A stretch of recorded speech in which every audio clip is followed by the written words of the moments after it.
Entonces, en la mañana de hoy, continuando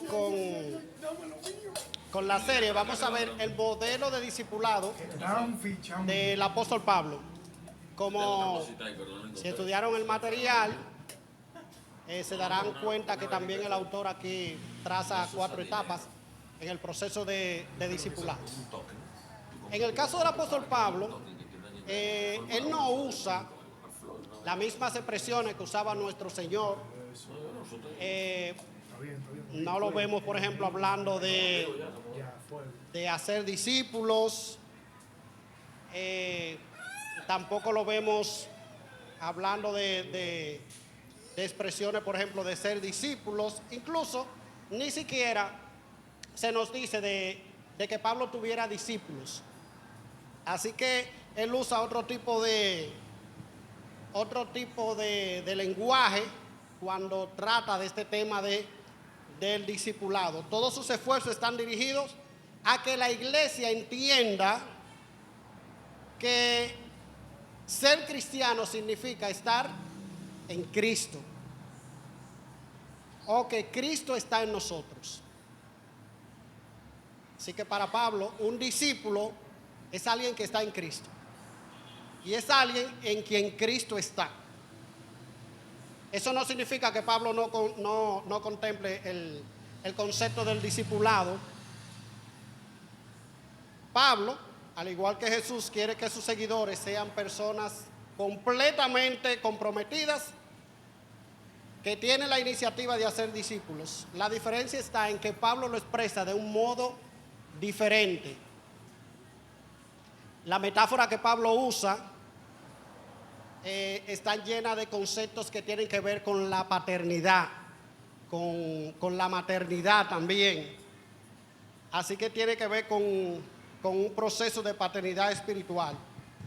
Él usa mucho expresiones tales como hijos o hijos amados, a aquellos que están bajo su cuidado. Y se describe a sí mismo como una madre que amamanta a sus propios hijos, y también como una madre que está en dolores de parto. Así que el objetivo de estar en Cristo, usando estas expresiones del apóstol Pablo, tiene que ver con el crecimiento espiritual. Es que el creyente pase de un estado de infancia espiritual a un estado de madurez espiritual, hasta que sea completamente adulto. ¿Cuál es el objetivo de la paternidad espiritual? En una familia sana, el objetivo de los padres es ayudar a que los niños lleguen a ser adultos independientes y responsables. Que sus hijos lleguen a ser adultos independientes y responsables. Eso es lo que esperamos todos los padres de nuestros hijos. Hay 2 autores, Jack y Jody Balswick, dicen: la vida cristiana aparece descrita en varios pasajes del Nuevo Testamento como un proceso de crecimiento, proceso por el que pasa de la infancia espiritual a la madurez espiritual. El recién convertido empieza como un niño y con el tiempo va creciendo en Cristo. Pasa de un estado de dependencia en el que otros le enseñan y le discipulan a una relación con Dios madura. Mientras va creciendo, el discípulo también va asumiendo la responsabilidad de hacer discípulos a otros. Aunque es verdad que el creyente siempre depende de Dios y el Espíritu Santo en el crecimiento, en ese proceso de crecimiento hay una progresión natural hacia la madurez que propicia que Dios use al creyente para servir y ministrar a otros. O sea que mientras el creyente va creciendo, él va a ser de utilidad en la iglesia a otros creyentes. El objetivo de Pablo, por lo tanto, es que los creyentes puedan alcanzar madurez en Cristo. Y el autor compara la misión del apóstol Pablo. Él dice que Pablo resume su propio proyecto de misión. Él lo resume en Colosenses capítulo 1, versículos 28 y 29. Él dice, como si nosotros pudiésemos escuchar el ir y hacer discípulos de Cristo. Lo podemos escuchar en esta expresión de Colosenses capítulo 1, versículo 28.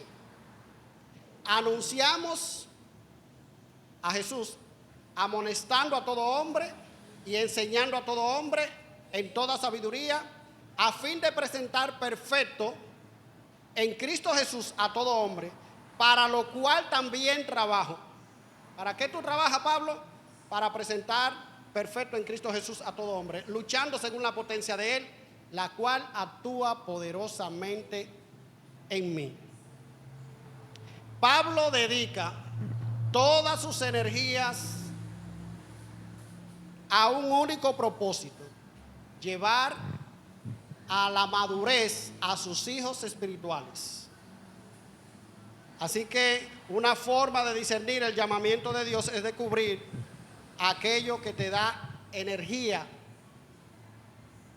Y en Colosenses Pablo dice que él dedica su energía a ayudar a la gente a que sean adultas espiritualmente. Por eso Pablo dice, para esto trabajo. Así que al articular esta misión particular, Pablo dice que su objetivo principal es ayudar a que todo aquel con quien se encuentra en su camino pueda avanzar hacia la madurez espiritual. Así que, gente, en esta tarea de discipulado, nosotros debemos enfocarnos en la madurez espiritual de las personas. Y eso es básicamente el énfasis que nosotros vamos a estar viendo en este capítulo. Que hacer discípulo es ayudar a alguien a madurar en Cristo. Ahora, nosotros tenemos que entender que ese proceso en el que una persona va madurando en Cristo es un proyecto que está desarrollándose. Porque uno quisiera trabajar con una gente unos meses, o que leímos un libro, o 2 o 3 libros, o pasé unos cuantos meses contigo, 1 año, y que ya tú seas una persona madura. Pero esto se trata de un proceso. La transformación engloba tanto el producto como el proceso del discipulado. Esa transformación sugiere que en el lugar de estarnos, en el que nosotros estamos, y el lugar en el que nos gustaría estar, son 2 cosas muy diferentes, porque somos un proyecto que está desarrollándose. Pablo entiende que la transformación como algo que ocurre en el interior. Para Pablo, el discipulado totalmente comprometido, el que tiene claro, es el que tiene claro que tiene que ir y hacer discípulos. Es aquel que ha cambiado para reflejar el carácter de Jesús en su vida y en la vida de otros. Es que la gente pueda percibir a Cristo en nuestra vida, el aroma de Cristo, como dice. Así que para Pablo la madurez es la disposición a que Jesús refleje su naturaleza a través de cada área o aspecto de nuestro ser. Así que vamos a ver entonces cuáles son esas 4 etapas de las que el autor nos habla en el proceso de discipulado siguiendo al apóstol Pablo. En primer lugar, hay un proceso de imitación. La imitación. Pablo combina su trato paterno con un llamamiento a los corintios para que le imiten. Para él, su relación con ellos es como la relación que tiene un padre con su hijo. Por eso le llama hijos queridos. Por otro lado, fue su padre espiritual. Pero en 1 Corintios, capítulo 4, versículo 15, miren cómo Pablo dice: en Cristo Jesús yo os engendré por medio del Evangelio. ¿Qué le está Pablo diciendo? Yo soy su padre espiritual. Y Pablo le dice en el versículo 16 del capítulo 4, por tanto os ruego que me imitéis.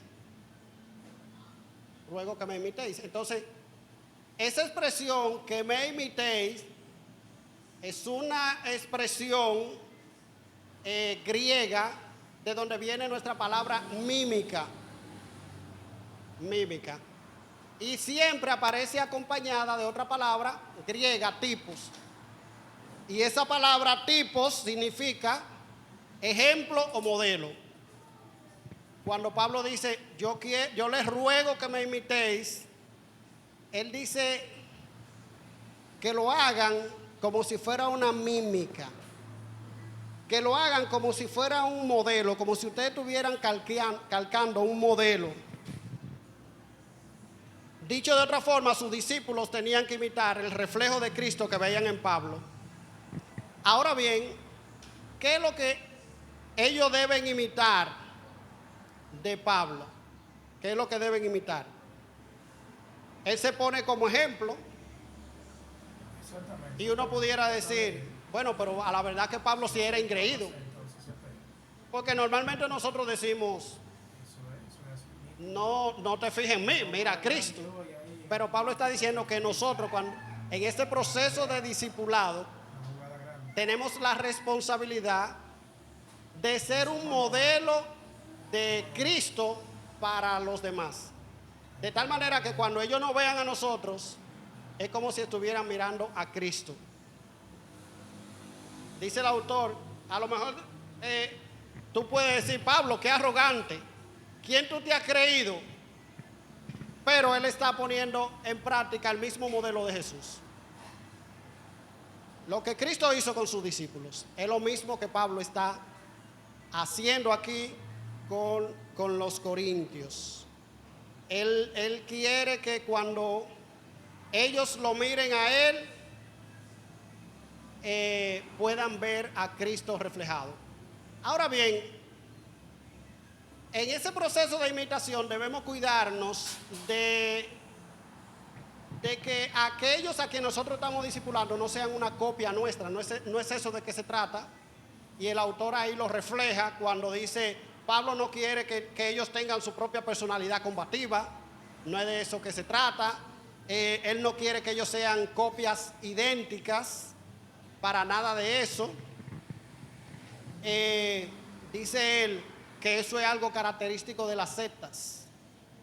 Algunos líderes han llegado a decir que están siendo discipulados, decir que el que está siendo discipulado siempre debe consultar sus decisiones. Dice, no, eso es algo característico de las sectas. En el caso del cristianismo, no es de eso que se trata. Y él cita el ejemplo del apóstol Pablo cuando se despide de los ancianos en en Hechos capítulo 20, cuando él los reúne, él comienza a describirle cómo había sido su ministerio en medio de ellos. ¿Y qué le dice el apóstol? Que su vida había sido una vida que se había caracterizado por la fidelidad. Yo no he rehusado predicarle todo el consejo de Dios. Le habla de las persecuciones que él había experimentado y de todas las tribulaciones también que él padeció. Y en medio de todo eso, Pablo se mantuvo firme. Así que, dice el autor, ¿qué es lo que esos cristianos deben imitar? Creo que Pablo lo hubiera resumido de la siguiente manera: yo estoy dispuesto a negarme a mí mismo, a morir a mi yo, para que Cristo pueda brillar a través de mí. Hagan ustedes lo mismo. O sea que en la manera en que Pablo trabajaba, su sacrificio, su desprendimiento, su entrega a la obra de Dios, fuera un ejemplo marcado a estos líderes de Éfeso. Así que ellos tienen la responsabilidad de imitarlo. Cuando ellos vean a Pablo, decir, Pablo es un hombre digno de imitar. un hombre digno de imitar. Y ahí hay un gran desafío para nosotros en este tema del discipulado, porque como ya decíamos en clase pasada, el discipulado es un reto para nosotros, porque nosotros estamos llamados a constituirnos en ejemplo piadoso para aquellos a quienes estamos discipulando. Pudiera uno decirle a cualquier hermano de la iglesia: mira, yo quiero que tú me imites, yo quiero que tú imites mi matrimonio, yo quiero que tú imites mi vida piadosa, yo quiero que tú imites. O sea, que cuando nos miren a nosotros, cualquier área de nuestra vida, cuando ellos la vean, ellos puedan decir: yo quiero ser como fulano, yo quiero ser como fulana. Ese es uno de los retos más grandes que nosotros tenemos con el tema del discipulado. Quizás no nos gusta mucho ese concepto de discipulado, porque implica que tenemos que trabajar serio con nosotros. Significa que tenemos que refrenarnos muchas veces, comenzar a trabajar con nuestro carácter, porque a veces cuando estamos bajo presión, ya sea en el tránsito, ya sea cuando estamos en medio de, qué sé yo, en un juego o en una discusión, a veces fácilmente se te sale una palabrota y tú estás discipulando a alguien. Entonces, tú no puedes decirle: imítame. Mira, yo quiero que me imiten. No, es como los demás pueden ver en nosotros un ejemplo a seguir. Y eso no significa que nosotros somos perfectos en todas las áreas de nuestra vida, pero sí significa que nosotros tenemos que trabajar seriamente en nuestro carácter. Es que aún en nuestras debilidades, los demás creyentes con quienes nosotros estamos trabajando puedan ver que esa falta que nosotros tenemos son asuntos que nos duelen y con lo que nosotros estamos trabajando seriamente para cambiar. Estamos trabajando seriamente para cambiar. Entonces, este asunto de ser un ejemplo es un reto para el discipulado. El discipulado debe comenzar con imitación. Tú tienes una persona con la que tú estás trabajando que se va a fijar en ti, que tú le vas a servir de patrón, de ejemplo, de tipo. Y ella va a ir construyendo su personalidad, va a ir construyendo su carácter según lo que observa en ti. Porque el Cristo que mucha gente tiene somos nosotros. Es el Cristo que están mirando. Y hay mucha gente que lee la Biblia y no la entiende.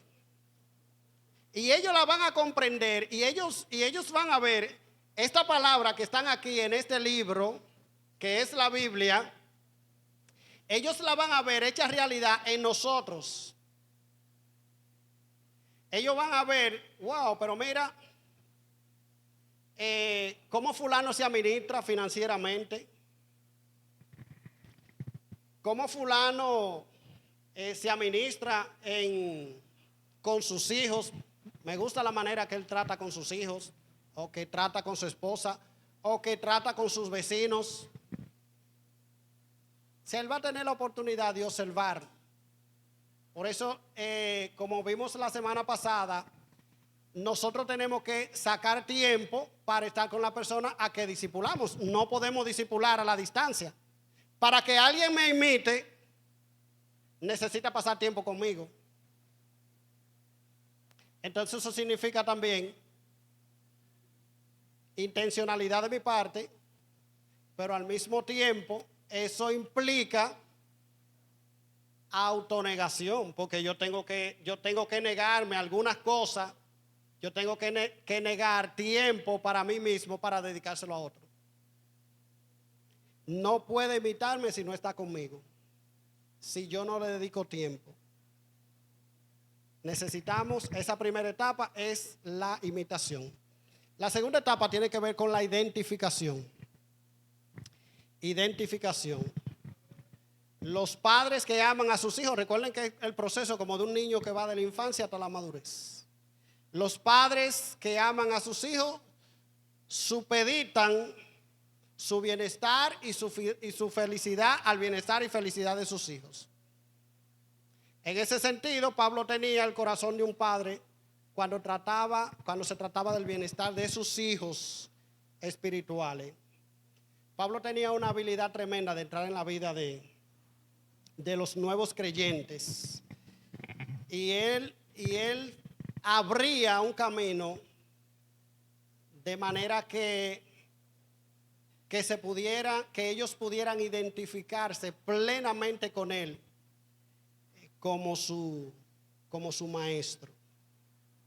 Así que una de las razones por las que nuestros hijos normalmente se parecen a nosotros, quieren ser como nosotros, es cuando ellos ven que hay esa apertura, que nosotros sacrificamos nuestro propio bienestar por el bienestar de ellos. La imitación se hace con motivación si hay identificación. La imitación se hace con motivación si hay identificación. El autor define la identificación como el proceso por el que una persona quiere ser como otra en algunos aspectos. Y él experimenta la victoria y la derrota de esa otra persona como si fueran propios. Sea consciente o inconscientemente, él imita su conducta. Lo que distingue la identificación de la mera imitación es que en la identificación hay un vínculo. ¿Un vínculo cómo? Un vínculo emocional. Yo me identifico con alguien o con una causa con la que emocionalmente yo estoy ligado. ¿Ven? Entonces, para ser discípulos, tiene que abrirse ese camino en el que pueda existir ese vínculo emocional. Fíjate que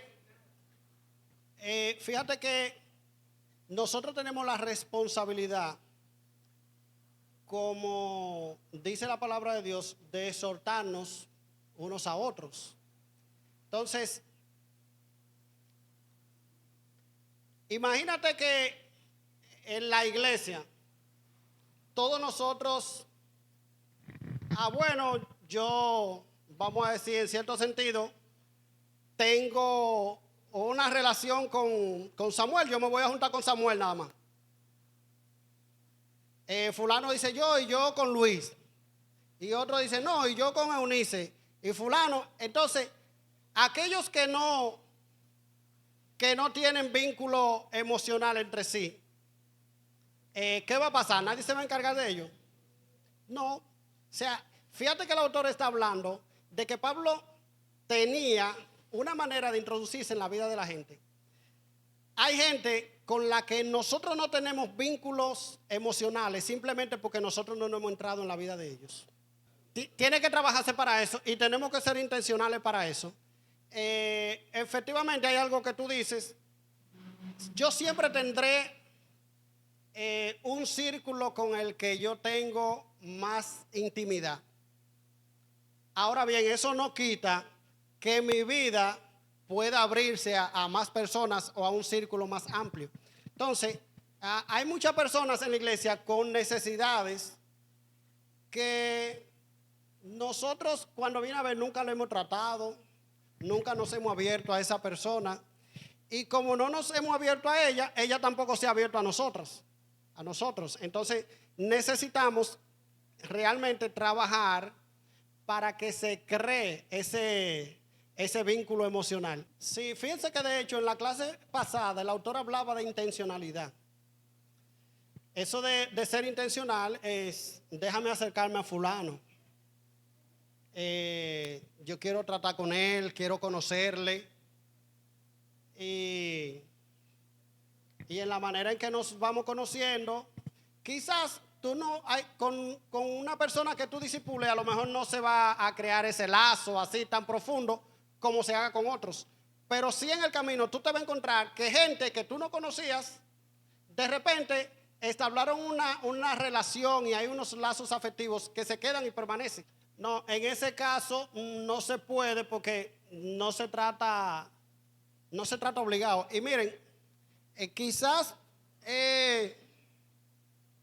nosotros no nos hemos dado a entender, pero este caso del discipulado no es un tema impuesto. Nosotros vemos el tema de discipulado como una responsabilidad que nosotros tenemos en la iglesia, como iglesia, que no lo estamos cumpliendo, vamos a decir en la generalidad.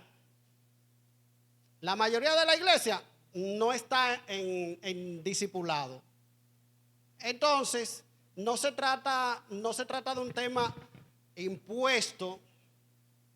Nosotros, ojalá fuera que toda la iglesia estuviese trabajando en temas de discipulado. Nosotros lo que queremos propiciar como líderes en la iglesia es que haya esa dinámica en la que los hermanos se estén buscando y se estén constantemente provocando a ayudarse mutuamente. Pero si eso es, incluso yo creo que debe ser hasta prudente de nuestra parte si sabemos que hay una animadversión, una persona, vamos a suponer que tú te acercaste y tú viste que hay cierta diferencia, quizás bíblicamente si tú notas que algo que no se ha tratado, tratar de que eso se resuelva, pero si la persona no te tiene confianza, no debe ser, porque el discipulado es un compromiso. O sea, aquel que está siendo discipulado tiene que comprometerse. ¿Tú ves?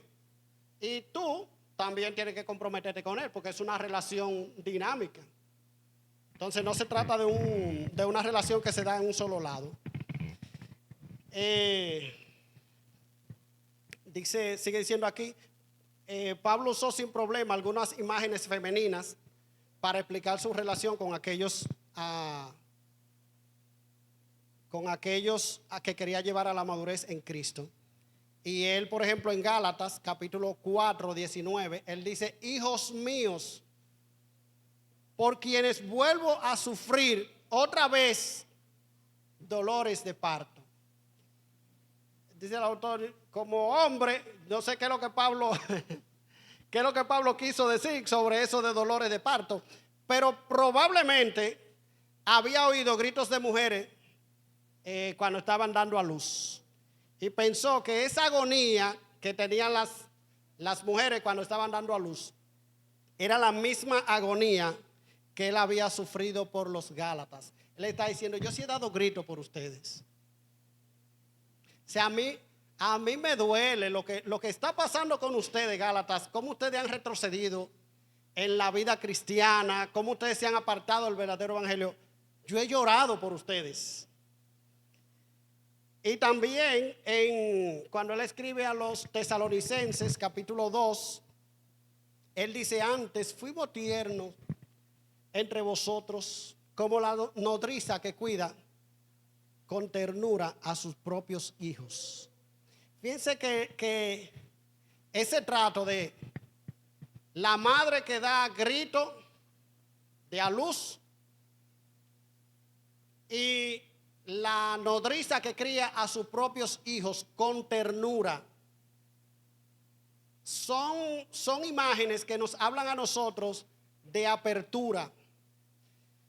Existe una familiaridad, hay un trato tierno entre dos creyentes que quieren ayudarse, que quieren crecer. Y también, por ejemplo, él usa la imagen de un padre cuando dice, también sabéis de qué modo, como el Padre a sus hijos, exhortábamos y consolábamos a cada uno de vosotros, y os encargábamos que anduvieseis como es digno de Dios, que os llamó a su reino y gloria. Dice Pablo, como el hijo a su padre, como un hijo a su padre. Así que él, como un padre también, dice, exhortábamos, consolábamos y encargábamos. Y esos términos que Pablo usa ahí son muy importantes.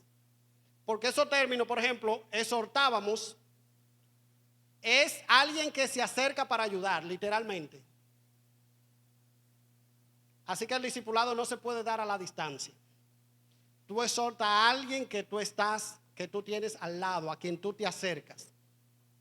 Segundo lugar dice, consolábamos.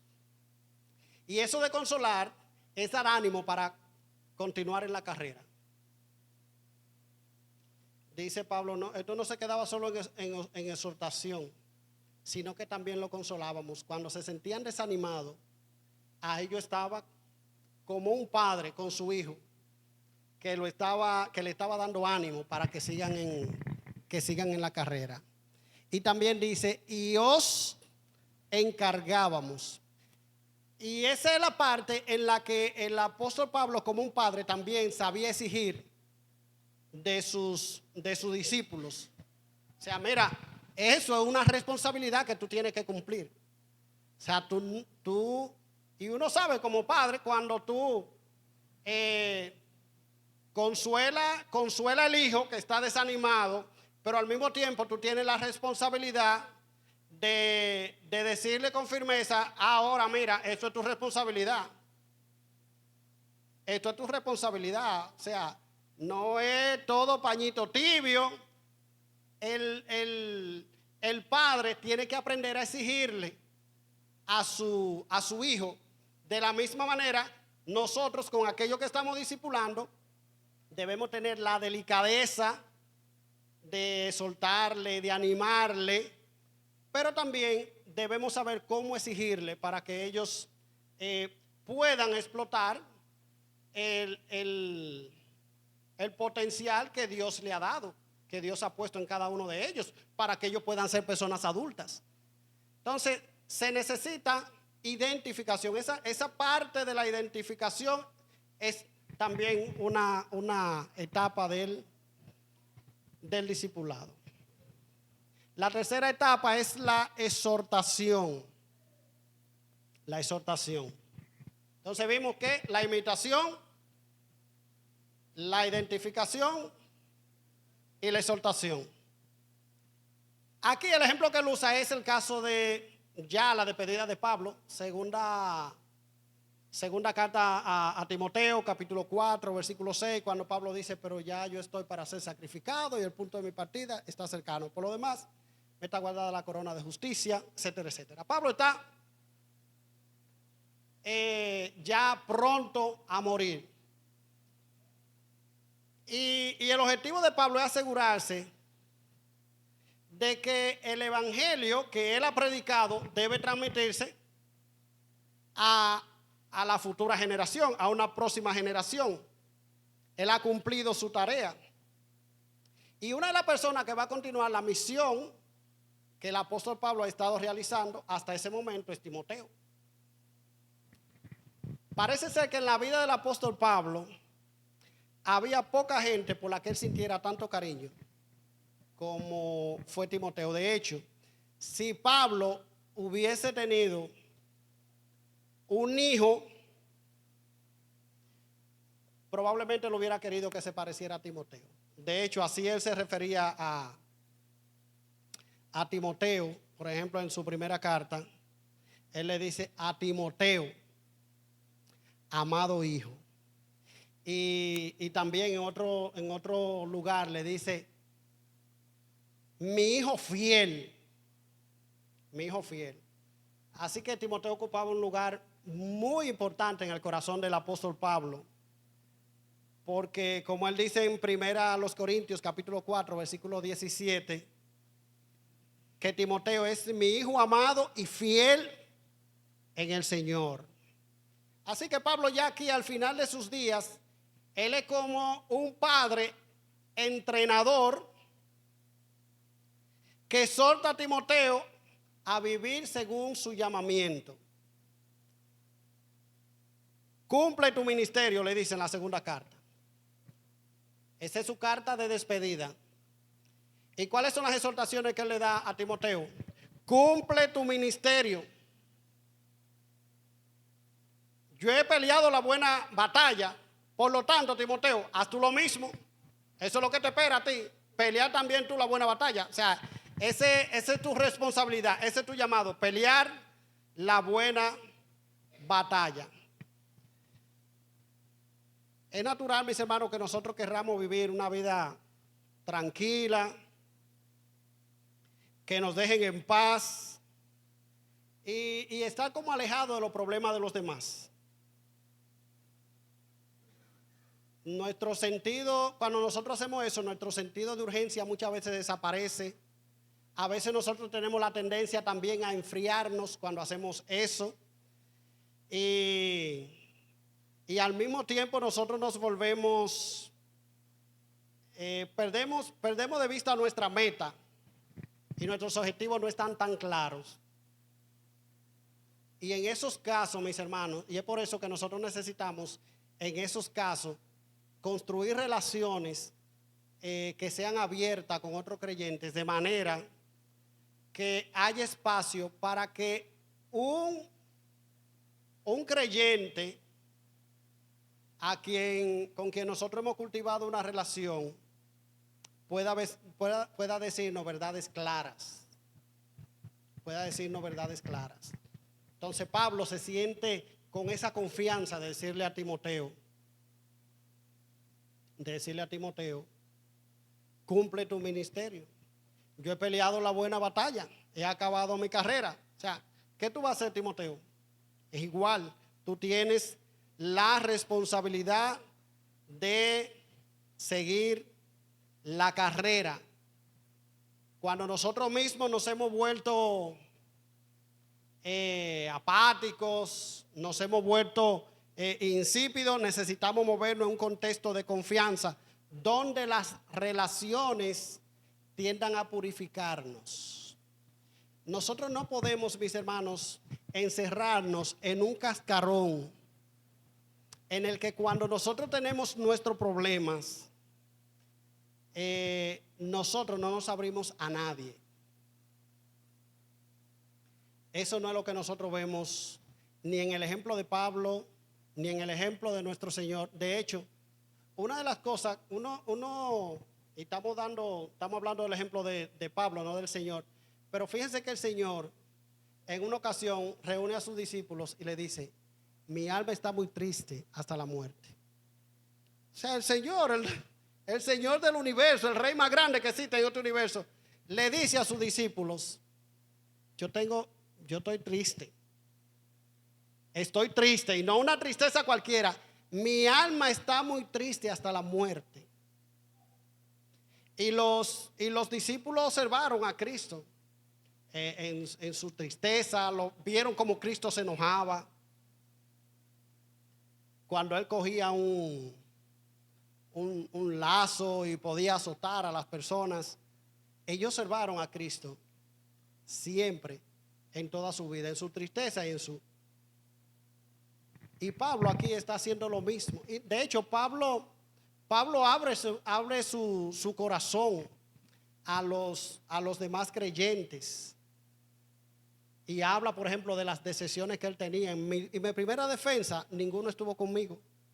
Todos me han desamparado, solo Lucas está conmigo. Y así, él podía hablar cuando él se sentía decepcionado de alguien. De hecho, lo tenemos en sus cartas. Trae a Marcos porque me es útil para el ministerio.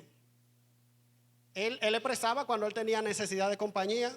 A veces la gente con la que nosotros hemos servido al Señor y con la que hemos crecido, nosotros tenemos una necesidad y nadie se entera. Nadie sabe. Que yo estaba enfermo, que yo tenía qué sé yo qué tal cosa. Y nadie se enteró, nadie lo sabía. O sea, es cierto que no hay nadie de confianza en la iglesia a quien tú abras tu corazón. Entonces, el discipulado demanda exhortación. Y para ser exhortados nosotros necesitamos ser mansos. Necesitamos bajar el yugo. Y eso es dejar que la gente me hable, abrir mi corazón, dejar que la gente me hable, que me den un consejo. ¿Qué tú vas a perder? Al contrario, vas a ganar. Vas a ganar. Entonces, pero a veces nuestra soberbia, nuestro orgullo, nosotros no creamos ese espacio de donde la gente puede exhortarnos. Y en el otro lado, donde nosotros también podamos exhortar a otros. Porque como vamos a ver en la cuarta etapa, en la etapa final, el discipulado se trata de un yo te doy, tú me das. Es una relación que va y viene.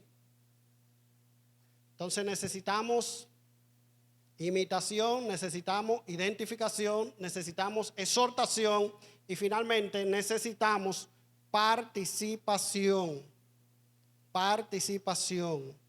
Otra vez el autor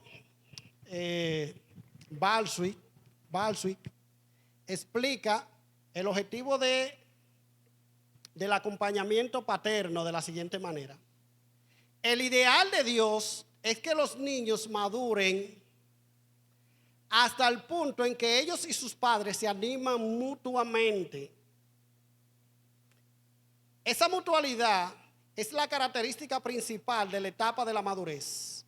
Llega un momento en el que los padres también aprenden de sus hijos. Si el dar y recibir es recíproco entre padres e hijos, eso es una prueba de que se ha llegado a la etapa de la madurez.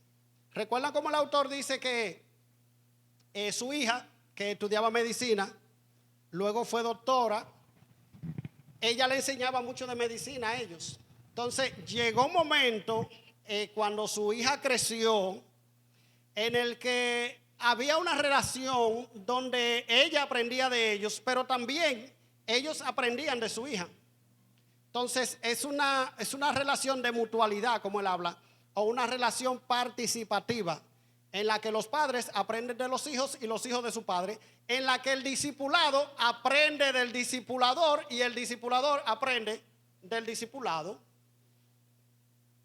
O sea, he desarrollado, he construido una relación contigo, pero esa relación que he construido contigo es una relación abierta en la que no solamente yo te enseño, sino que tú también me enseñas.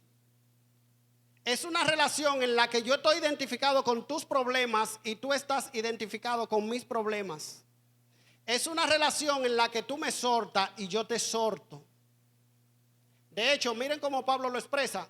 Cuando él escribe a los romanos, en el capítulo 1, él dice, porque deseo veros para comunicaros algún don espiritual,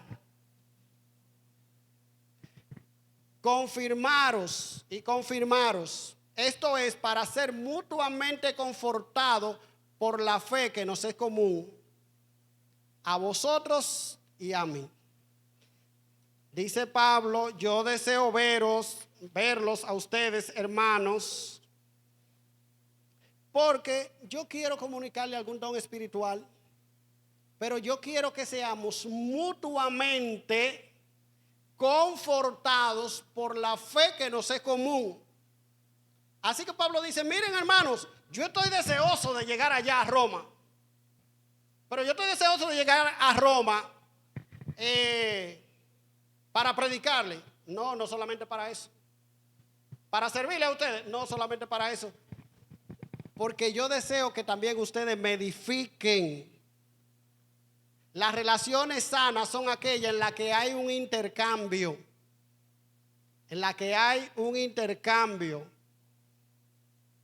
Y eso no quiere decir que eso se da únicamente cuando existe el mismo nivel de madurez.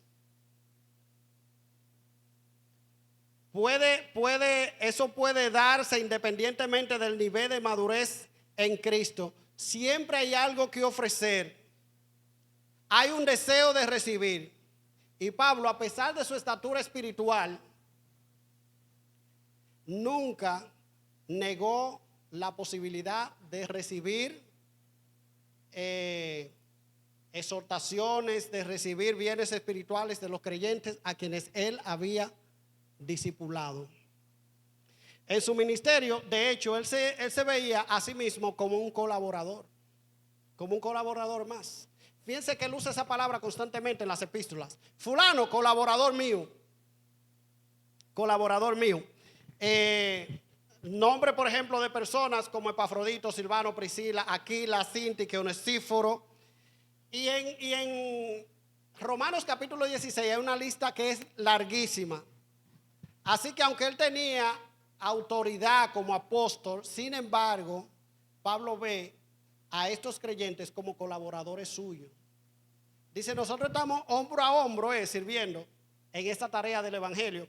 Fíjense que, por ejemplo, en el caso de Filemón, cuando él escribe, él no le escribe sobre Onésimo con la autoridad de un apóstol. Él dice, aunque yo tengo la autoridad para mandarte, sin embargo, él lo dice, yo te exhorto a que tú lo hagas por amor. Él no lo hace por mandato, porque él veía a Filemón como un colaborador, y de hecho así él dice que él era un colaborador. Y también, por ejemplo, a Tito, cuando escribe a los Corintios en su segunda carta, lo describe como compañero y colaborador para con vosotros. Y ese término compañero se traduce, es el término de donde viene comunión, es koinonía, de donde viene comunión. O sea, nosotros tenemos en común en que servimos en el evangelio. Nosotros somos hermanos de milicia, somos colaboradores, compañeros de milicia. Así mismo se refería. De Bodia y Sintique, cuando habla de ella, dice que combatieron juntamente conmigo en el evangelio. Así que hay una relación donde de confraternidad, es una relación en la que los demás en el evangelio son mis colaboradores. Yo no estoy como un jefe, sino que yo estoy al nivel con otros creyentes en lo que todos estamos sirviendo para el Señor. Y como yo no me estoy viendo como un jefe, yo recibo también. Los demás creyentes también me están dando, me están edificando, me están sirviendo. Y yo al mismo tiempo estoy dando, estoy sirviendo, estoy abriendo mi corazón a otros. Así que esas 4 etapas se ven en el ministerio del apóstol Pablo: imitación, identificación, exhortación y participación. Cuando un creyente con quien tú estás trabajando ya está al nivel en el que él te hace observaciones importantes acerca de, mira, tú sabes que estuve viendo algo que tú hiciste o que tú dijiste. Yo creo esto y esto, que tú pudieras, o tú simplemente te acercas y te dices, mira, estoy pasando por esta situación, ¿qué tú crees?